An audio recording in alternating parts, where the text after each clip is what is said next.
Bonjour. 3. Étude de LEF.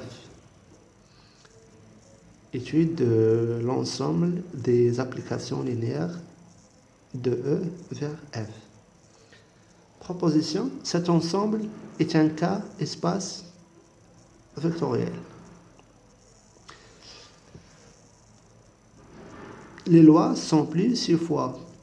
Alors, plus, c'est-à-dire si vous avez F, G, deux applications de E vers F, c'est la somme de l'application F plus G, c'est l'application qui est définie de E vers F par X vers F de X plus G de X. Voilà. Et la loi fois, lambda fois F, c'est l'application qui est définie de E vers F, X vers lambda F de X.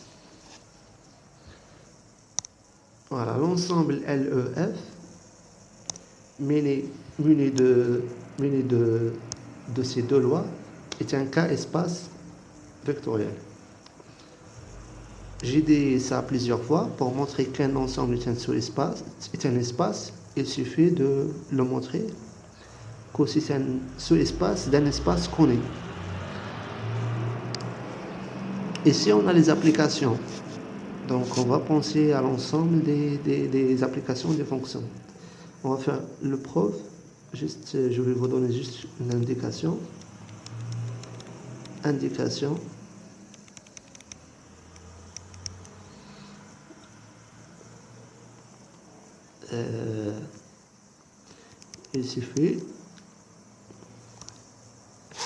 Il suffit de montrer que LEF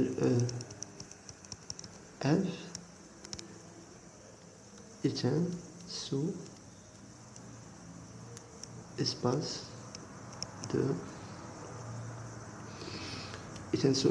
de l'espace des applications de E vers F.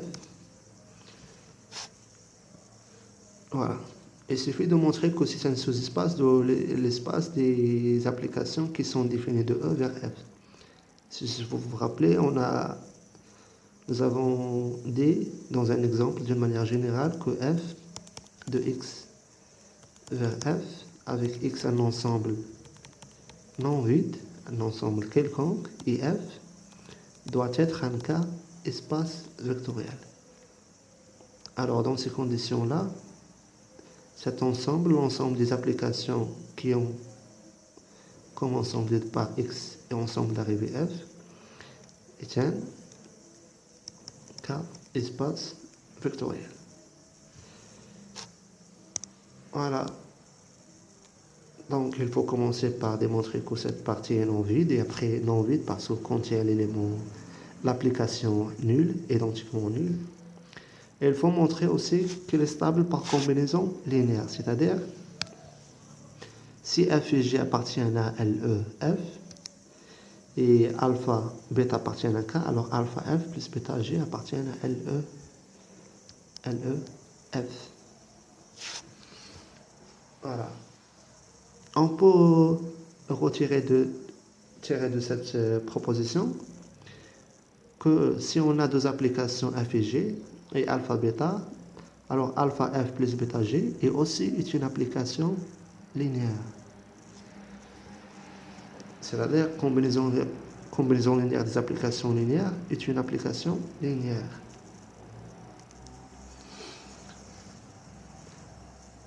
Deuxième proposition, soit E, F et G, 3 cas espaces vectoriels. Si F est une application, F est une application de E vers F, et si G est une application de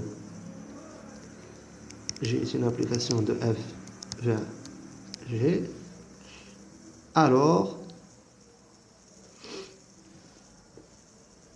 Alors, 0f, on va mettre ici comme ça, c'est mieux que E, F, G. Ça, c'est une application linéaire de E vers F. Et ça, une application linéaire de F vers G. Alors, l'application 0f est une application de linéaire de E vers G.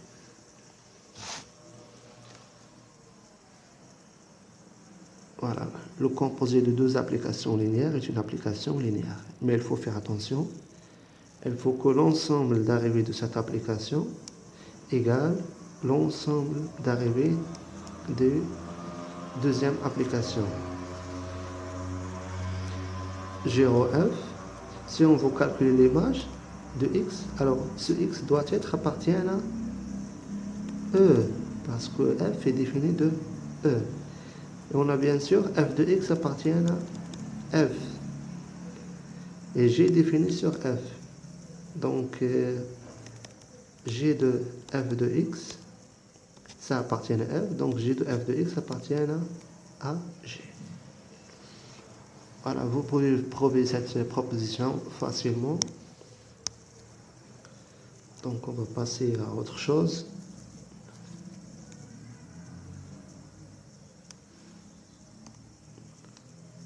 Étude de LE. Rappel, LE, c'est l'ensemble des applications linéaires de E vers E. C'est-à-dire F appartient à LE.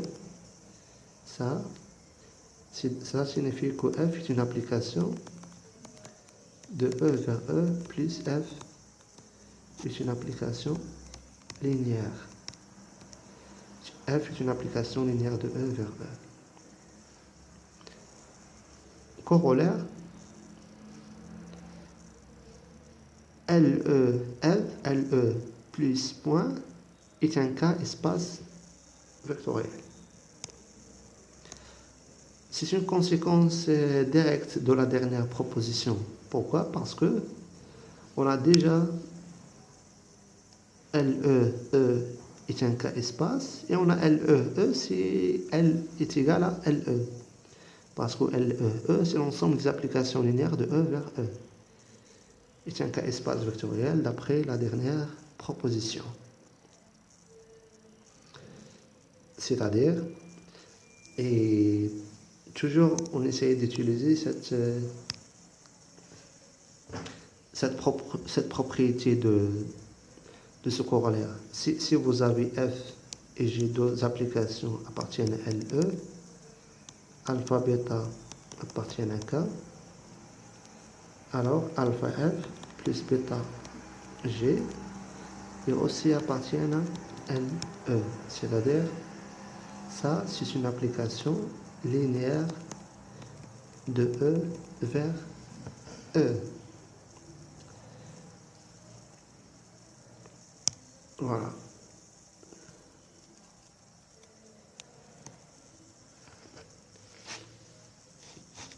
Définition, identité de E.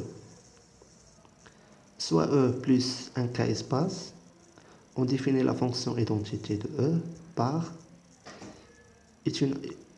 identité de E, c'est une application de E vers E qui à chaque x on lui associe lui-même. Voilà, c'est ça l'identité de E. Juste remarque,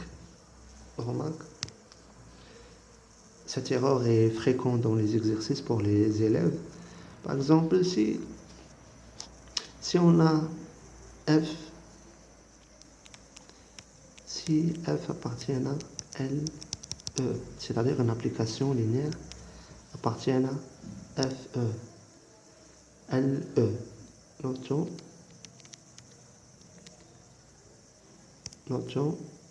F au carré est égal à F au F. Alors, F moins F au carré, Alors, si on veut factoriser par f, on veut factoriser par f,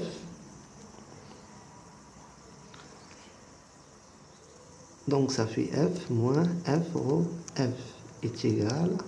Si on factorise par f, elle ne va pas rester ici 1. Parce que c'est une application, ça. Elle doit nous rester une application. Donc si on factorise par f, il va rester l'identité de e. Et ici, moins f rho. Voilà, f rho, l'identité de e. On a ça, on a ça. Nous avons cette factorisation.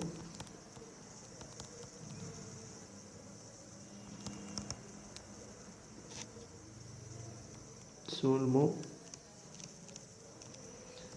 car f est linéaire.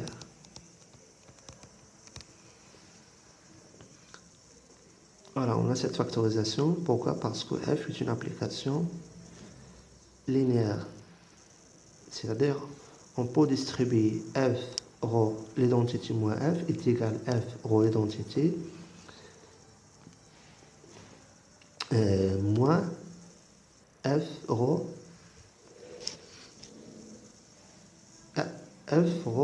moins de f. Et puisque f est linéaire, on peut sortir le moins à l'extérieur, donc ça fait moins f rho f. Voilà. Et on a utilisé f rho l'identité de e, c'est toujours est égal à f, parce que ça change rien. Parce que l'identité de x, ça va nous donner toujours x, donc est égal à f de x, car quel que soit x appartienne à e, f rho l'identité de e de x est égal à f de x. Parce que l'identité de e de x est égale à x.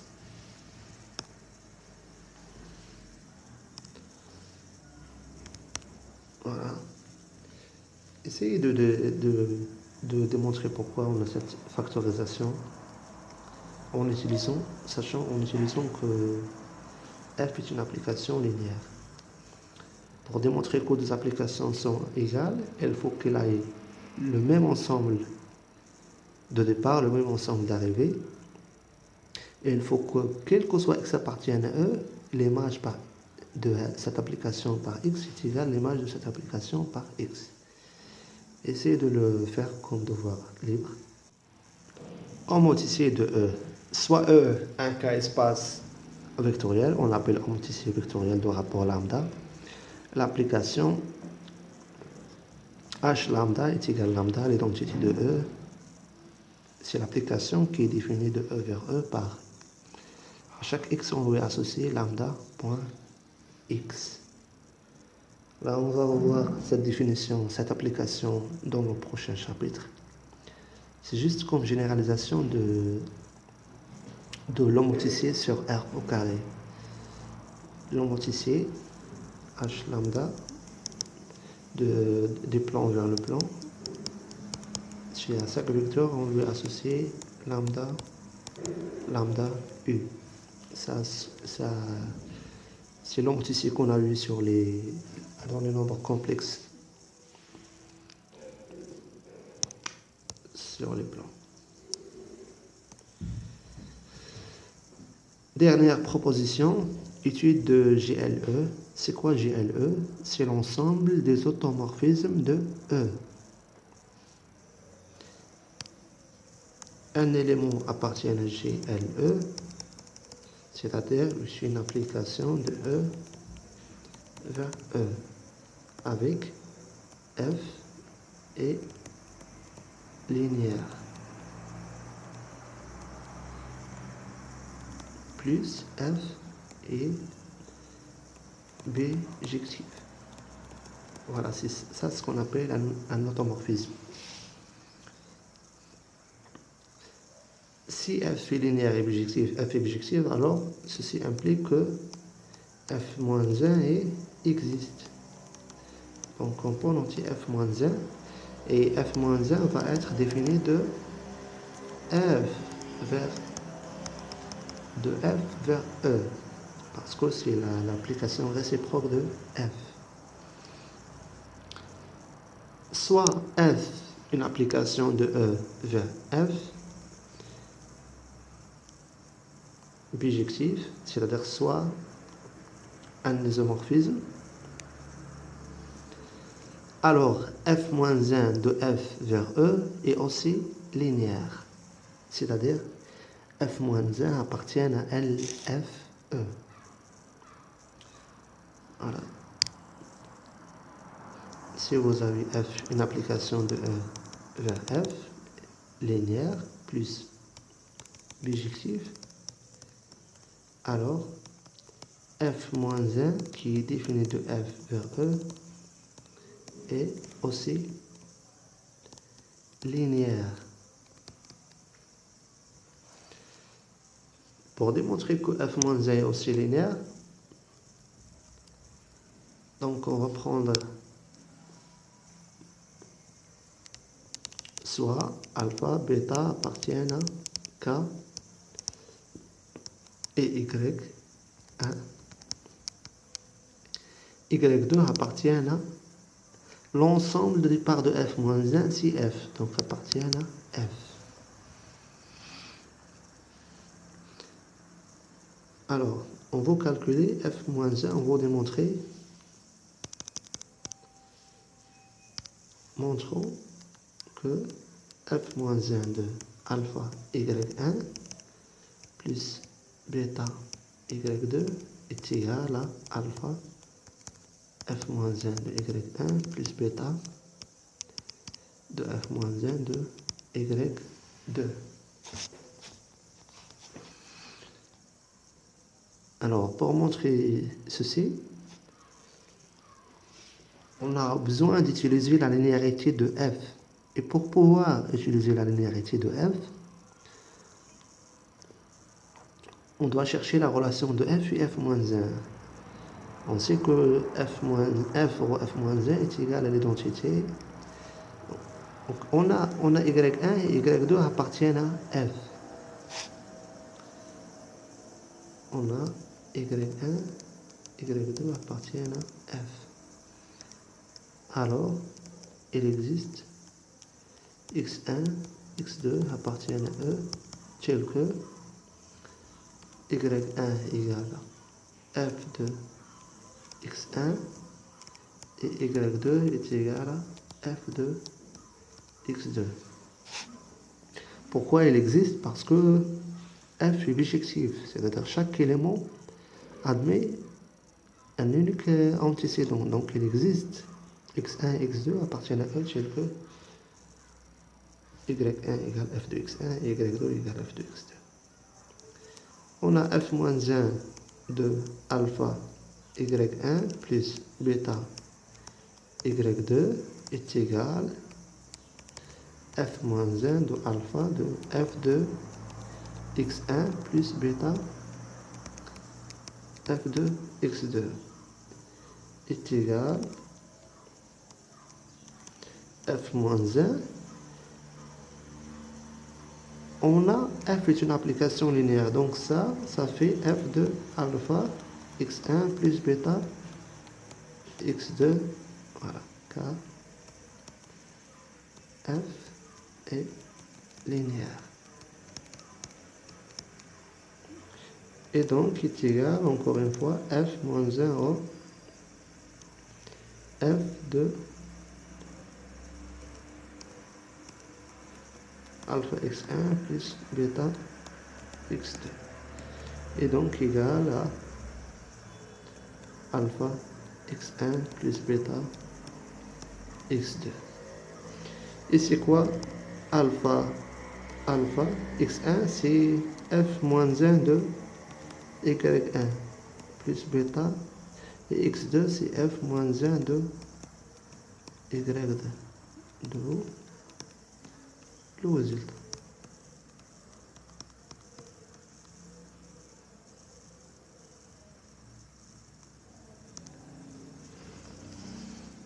Voilà. Merci.